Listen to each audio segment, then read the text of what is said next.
தி ticket அப்படிங்கிற படத்தை இப்போ தமிழ் டப்பிங்கில் பிரைம் வீடியோவில் ரிலீஸ் பண்ணியிருக்காங்க. இந்த படம் எப்படி இருக்குது, இந்த படத்தோட கதை என்ன அப்படின்னா, லூலா பார்க்கர் அப்புறம் ஜாக் பார்க்கர் அப்படிங்கிற இவங்க 2 பேரும் அண்ணன் தங்கச்சி. அப்படி இவங்களோட அத்தை வீட்டுக்கு இவங்க 2 பேரையும் கொண்டு போய் விடுறதுக்காக இவங்களோட தாத்தா இவங்களை கூட்டிக்கிட்டு ட்ராவல் பண்ணிக்கிட்டு போயிட்டுருக்காரு. அப்படி வழியில் ஒரு மோசமான ஒரு கேங் கிட்ட இவங்க மாட்டிக்கிறாங்க. அந்த கேங்கில் ஒரு மோசமான ஒரு லேடி இருக்கா. அப்படி ஜாக் பார்க்கர் அவரோட தங்கச்சியை வந்து அந்த கேங் கிட்ட இழந்துருவார்.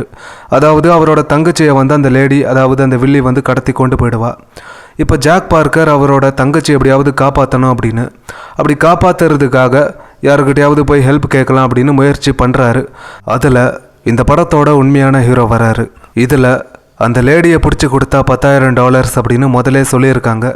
இதில் ஹீரோவும் அவரோட டீமும் என்ன பண்ணுறாங்க அப்படின்னா, கொடுக்குற காசுக்கு இந்த சின்ன சின்ன வேலைங்களை முடிச்சு கொடுக்குற ஆளுங்க.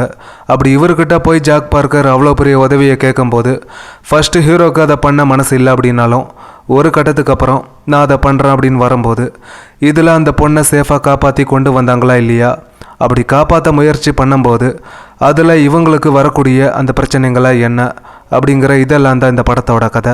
எனக்கு இந்த படம் பிடிச்சிருக்கு. ரொம்ப சூப்பரான ஒரு ப்ரெசன்டேஷன். அந்த வெஸ்டர்ன் கல்ச்சர் தான் அந்த படத்துக்கே ஒரு யூனிக்கான ஒரு ஸ்டைலை கொடுக்குது. கதை ஒரு சிம்பிளான கதையாக இருந்தாலும், அதாவது ப்ரெசன்டேஷன் வைஸ் அந்த பீரியடுக்கு ஏற்ற மாதிரி ரொம்ப நல்லாவே ப்ரெசென்ட் பண்ணியிருக்காங்க. அதை பார்க்க நல்ல இம்ப்ரெசிவாக இருக்குது. அப்புறம் இந்த படத்தோட ஹீரோ பீட்டர், அவர் எந்த படத்தில் நடித்தாலும் அந்த படத்தில் அவரோட கேரக்டரை வந்து கொஞ்சம் வித்தியாசமாக கொஞ்சம் புதுசாக ட்ரை பண்ணுவார். அந்த மாதிரி இந்த படத்தில் அவர் இன்ட்ரோ பண்ணதே ஒரு 25 நிமிஷத்துக்கு அப்புறம் தான். அந்த இன்ட்ரோவில் அவர் எந்த மாதிரியான ஒரு கேரக்டர் அப்படிங்கிறத வந்து காமிச்சிருப்பாங்க. அது எல்லாமே சூப்பராக இருந்துச்சு. அவரோட ஆட்டிடியூட் இந்த படத்துக்கே ஒரு மிகப்பெரிய ப்ளஸ்ஸாக இருக்குது. அதுக்கேற்ற மாதிரியே இந்த படத்தோட வில்லி கேரக்டரும் ரொம்ப ஸ்ட்ராங்கான ஒரு கேரக்டராக இருக்குது இந்த படத்தில்.